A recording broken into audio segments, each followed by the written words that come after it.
war brings profits to the banks in the form of debt. It is not exactly war that bankers love, but the debt brought about by war. The only rain on this debt parade comes in the form of a default, and a default was what the European and American bankers were facing in World War I. The following is paraphrased from The Creature from Jekyll Island by G. Edward Griffin. During World War I, England and France went heavily into debt, so heavy in fact that the European banks could not meet their needs.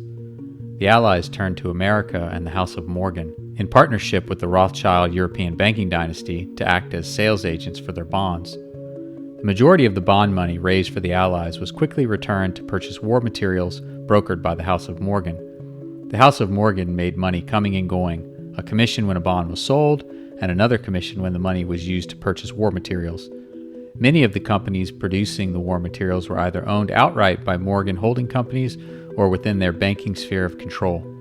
The first contract was in January of 1915 with the British Army Council for $12 million worth of horses. The House of Morgan was brokering deals of up to $10 million per day, and total purchases would eventually reach $3 billion. At the time, they were the biggest consumer on Earth. The House of Morgan and the European bankers were in big trouble, though. The Germans were winning the war, and the Allies were nearing default. The Germans had developed a submarine, and their fleet of 21 U-boats were cutting off supplies to the Allies. Between 1914 and 1918, the German submarines sunk 5,700 ships. Every week, 300,000 tons of Allied shipping were sent to the bottom of the Atlantic. 1 out of every 4 ships to leave England never returned. British Foreign Secretary Arthur Balfour wrote, "At that time, it certainly looked as though we were going to lose the war." Robert Farrell, author of Wilson in World War I, agreed with Balfour. The Allies approached the brink of disaster with no recourse other than to ask Germany for terms. With the Allies on the brink of losing the war, the House of Morgan couldn't find new buyers for the war bonds. Without buyers for new funding or buyers for the old bonds coming due, they were facing default. For the bankers, this was disastrous. If the bond sales stopped, the gravy train of bonds and war material commissions would also stop. Furthermore, if the old bonds went into default, the investors would lose a tremendous amount of money. Something had to be done. That something was an American entry into World War I. Through a secret agreement brokered by Woodrow Wilson advisor and puppeteer Colonel Edward Mandell House, the United States committed to enter the war. House had close ties to J.P. Morgan and the European banking families. He was the inside man pulling the strings of the U.S. government in favor of the central banks. But the secret agreement wasn't enough to propel the staunchly neutral United States into war. E.M. House, the Wilson administration, and the bankers needed public support. They began to beat the war drum in the Morgan-controlled press. In 1917, on the congressional floor, Representative Callaway of Texas summed up the Morgan influence. In March 1915, the J.P. Morgan interests, the steel, shipbuilding, and powder interests, and their subsidiary organizations got together 12 men high up in the newspaper world and employed them to select the most influential newspapers in the United States and a sufficient number of them to control generally the policy of the daily press. They found it was only necessary to purchase the control of 25 of the greatest newspapers. An agreement was reached. The policy of the papers was bought to be paid for by the month. An editor was furnished for each paper to properly supervise and edit information regarding the questions of preparedness, militarism, financial policies, and other things of national and international nature considered vital to the interests of the purchasers. With Morgan in control of the press, they spewed war propaganda on a daily basis. They denounced Germany as the enemy of Western civilization. They appealed to the patriotic duty of all Americans to defend world democracy. Despite the propaganda, it wasn't enough. Polls at the time showed very little support to enter the war. They needed something extreme, something that would change public opinion. Enter the Lusitania.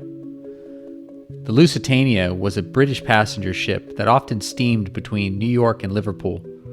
She was the property of the Cunard Company, the only major competitor of the Morgan shipping cartel. The Lusitania was built as a luxury liner, but her specifications were drawn up by the British Admiralty so she could be converted into a warship. The shape of her hull, the horsepower of her engines, ammunition storage areas, among other features, were paid for by the British government. Even in peacetime, her crew included naval officers and seamen. In May 1913, the Lusitania was outfitted with extra armor, revolving gun rings on her decks, shell racks for ammunition, and handling elevators to lift the shells. Part of the retrofit involved removing passenger accommodations in the lower deck to make space for more war materials. On March 8, 1915, after several close calls with German submarines, the captain of the Lusitania turned in his resignation. He was willing to face the U-boats, he said, but he was no longer willing to carry the responsibility of mixing passengers with munitions or contraband. England needed the Americans to win the war. Winston Churchill, who was the First Lord of the Admiralty, had a ruthless strategy for enticing the Americans. Cruiser rules dictated that both England and Germany would allow the crews of merchant ships to depart on lifeboats before sinking them. In October 1914, Churchill ordered British merchant ships to no longer surrender to Germany. They were to engage if they had weapons and try to ram the U-boats. In response to this policy, the U-boats stayed submerged and sunk British merchant ships without warning. Thousands of seamen lost their lives because of Churchill's cunning calculation, of which he said, "The first British countermove, made on my responsibility, was to deter the Germans from surface attack. The submerged U-boat had to rely increasingly on underwater attack, and thus ran the greater risk of mistaking neutral for British ships and of drowning neutral crews and thus embroiling Germany with other great powers." The Lusitania was indeed carrying war materials: 600 tons of gun cotton, 6 million rounds of ammunition, 1,248 cases of shrapnel shells, plus an unknown quantity of munitions that filled the lower decks. These weapons were all brokered through the House of Morgan. Unfortunately for the civilians who booked a ticket on the Lusitania, they were unaware that their cruise liner was carrying war materials.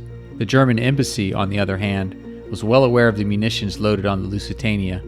They filed a formal complaint with the U.S. government, stating that the munitions were a violation of international neutrality treaties.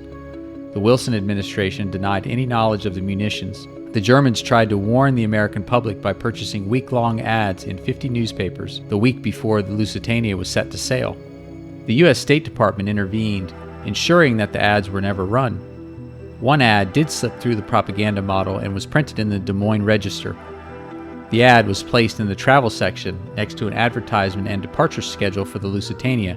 It said, "Notice, travelers intending to embark on the Atlantic voyage are reminded that a state of war exists between Germany and her allies, that the zone of war includes the waters adjacent to the British Isles, that, in accordance with formal notice given by the Imperial German government, vessels flying the flag of Great Britain or of any of her allies are liable to destruction in those waters, and that travelers sailing in the war zone on ships of Great Britain or her allies do so at their own risk."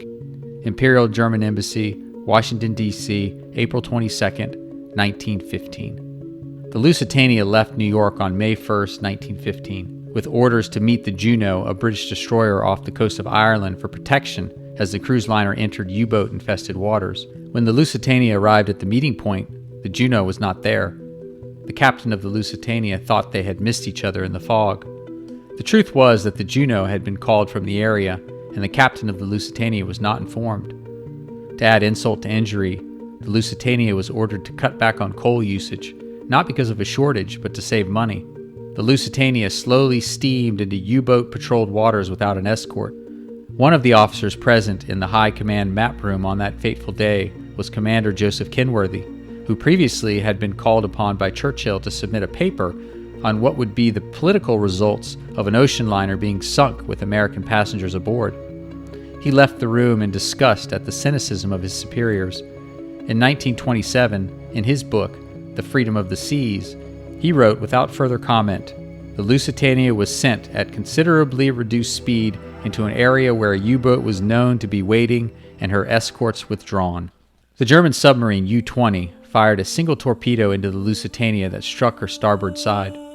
The U-20 readied a second torpedo, but there was a secondary and much larger explosion that blew the side off the cargo hold and sent the ship quickly to the bottom of the ocean. At the time, the Lusitania was one of the largest ships ever built, and it sank in less than 18 minutes, drowning 195 Americans. The propaganda machine capitalized on the tragedy. The sinking of the Lusitania became the rallying point for the war. One effective ad simply read "Enlist" and featured a woman sinking underwater holding her baby. Almost 2 years later, with presidential, media, and sufficient public support, the U.S. Congress declared war on Germany. 6 months earlier, the military had already been preparing for war, but it was at this time that the purse strings opened. Congress passed the War Loan Act, which extended a $1 billion credit to the Allies. Despite the influx of cash, the British were behind on their payments to the House of Morgan. Morgan presented the bill to the U.S. government for payment. The U.S. Treasury did not have enough spendable funds available.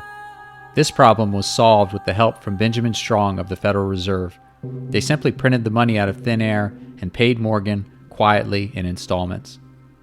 The banking cartel was able, through the operation of the Federal Reserve System, to create the money to give to England and France so they, in turn, could pay back the American banks, exactly as was done in World War II and again in the big bailout of the 1980s, 90s, and 2008. It is true that, in 1917, the recently enacted income tax was useful for raising a sizable amount of revenue to conduct the war and also, as Beardsley Rumble pointed out a few years later, to take purchasing power away from the middle class. But the greatest source of funding came, as it always does in wartime, not from direct taxes, but from the hidden tax called inflation. Between 1915 and 1920, the money supply doubled from $20.6 billion to $39.8 billion. Conversely, during World War I, the purchasing power of the currency fell by almost 50%. That means Americans unknowingly paid to the government approximately one-half of every dollar that existed, and that was in addition to their taxes. This massive infusion of money was the product of the Mandrake mechanism, the process by which the Federal Reserve and member banks, in concert with the U.S. Treasury, create money and credit. It costs nothing to create, yet the banks were able to collect interest on it all. Oh, it was a terrific explosion. A terrific one. And it sounded as if it was right near too. It frightened the life out of me. All people pushing, shoving to get up as high as they could, getting near the back. And I jumped. The boat was disappeared, and all I could see was heads bobbing up and down, and chairs, tables, and things like that, and people calling out.